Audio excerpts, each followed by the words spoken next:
Thank you for staying with us. Tobi Alli is a dynamic speaker, business management consultant, author, and a U.S. certified goals specialist with an international award in delivering training from the United Kingdom.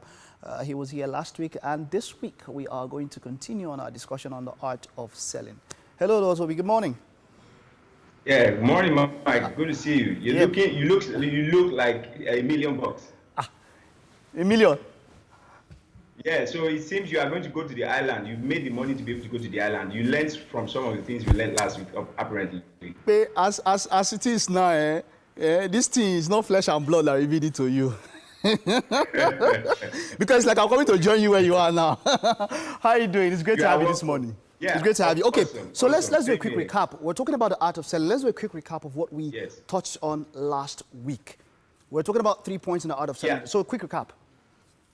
Yeah, so basically some of the things we talked about last week was that when it comes to selling, it's an art, and that it's actually about communicating value, right, in order to receive a perceived value. So it's not just about you trying to push your product on people. It's really about you communicating the value of your product and receiving an exchange. And we mentioned, I remember I mentioned very importantly that there are 3 key things that are very important when it comes to selling. So many times people are just focused on the product, they are focused on the service, but they forget that it's the buyer's needs that are actually key. And that there are 3 key things that your product or your service must be able to do for the buyer to be interested. So first and foremost, is it making them money? If it's going to make them money, or it's going to save them money, or it's going to make them look like they have money, people are going to be interested in that, and you need to be able to communicate that. Secondly, is it going to save them time? Let's say time in production of something, time in getting to a place, time in terms of life or whatever it is, very, very importantly. And the last but not the least, it has to be something that is helping them enjoy a level of convenience. So that's why, for instance, some people prefer business class, to economy because of the convenience. Some people prefer, air-conditioned cars to, a jalopy car and stuff like that. So those 3 key things are things that are very important when you are trying to communicate value. So you need to communicate if he's making money for your people, for the buyer, or if it is, going to help them, save time, and if it's something that is going to help them, enjoy a level of convenience. So those key things are important. Yeah. All right, we spoke about the first one. Let's get to the final 2. We're talking about time, of course. What is it? The final 2 things that you pointed out in the art of selling. Let's go straight to that. All right. So the way I want to just bottle this up quickly is that what people need to understand is when it comes to buyers, right, whether it's time or money, there are key things that are important for us to realize. So I want to start by breaking some tables first and foremost. Now we are at a time right now where things have changed. So in terms of time, in terms of money, in terms of everything, things have changed. So you need to ask yourself, what is the world in demand of as a business right now? So what is something that can save people time? For instance, people are thinking of remote working. People are thinking of things that will cut down their time. What are things that can make people money? And first, and very importantly, it's quite sad that people right now do not realize that any business or any product or any idea that does not already have a starving market, let me say that again, a starving crowd, something that people are dying to have, that business is already dead on arrival. And if that business already was existing, we are in a world now where demand has changed. There's high demand on many things. So they need to look into their business and find out what are the things that the world is dying to have right now. How do they want it? And how am I going to be able to deliver it to them? Let me hold you there. Let me pick something there now. Just please hold that thought there. You said something the world is dying to have. Now, a number of people would have a paradigm that even if they don't know they need something, that you need to create a need and meet that need to sell and be successful as in business. So you have to, first of all, create the need, let them know that they need this thing. But you're talking about people who already have a particular need. How do you look at these 2 paradigms? Is there any way that they can work concurrently or something? Right. So, Mike, this is what I'll say, right? Ideas are good, businesses are better, but the market is the best. Ideas are good, businesses are better, but the market is the best.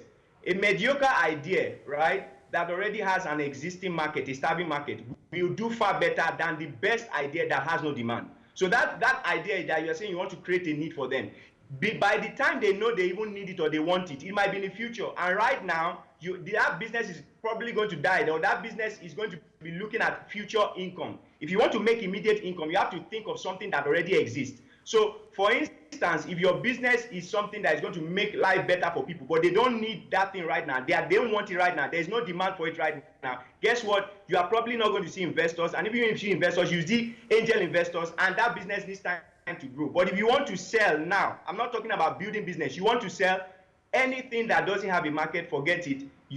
Chances are that you are just gambling. Thank you very much. Let's move straight to the third point now. We've touched two. Let's go to the third point now.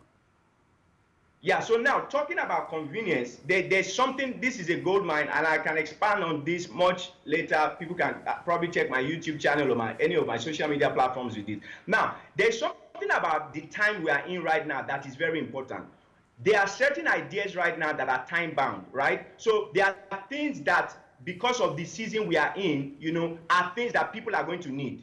And apart from that, what we need to think is, for instance, somebody who are saying, okay, what is in demand right now is mask. What is in demand right now is safety equipment, because people are hungry to do this. Now, watch this. Once COVID-19 is shut down completely, if they have not taken advantage of that time circle, that opportunity, then they've lost an opportunity to sell.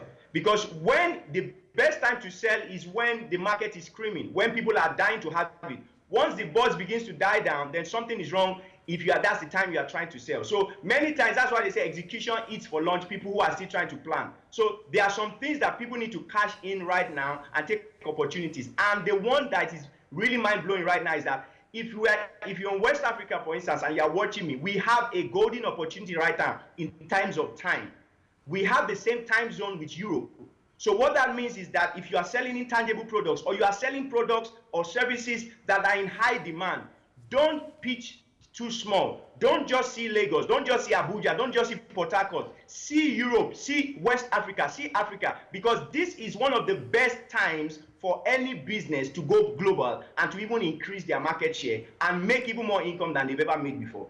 Wonderful. Now, Oluwatobi, I know this might not be the scope of our discussion today, but then it's related. Yes. Considering the vices of a number of Nigerian youths in the country and outside, we have seen some form of challenge when it comes to digital products. A lot of things are online. There's a lot of restriction when it comes to digital products or receiving or sending money from Nigerian portals. People have to use VPNs and all of that. It's kind of hard because of the image that has been created.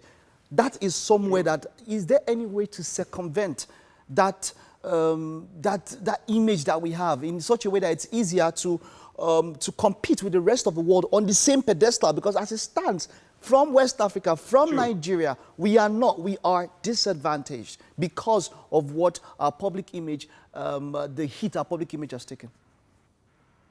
Okay, so this is what it is, right?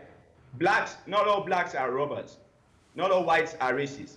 So the idea is this: if that business, if that person is able to display quality and they are able to see consistency, and that's why the smart thing right now is, please, business people, smart people, social media is the new portfolio.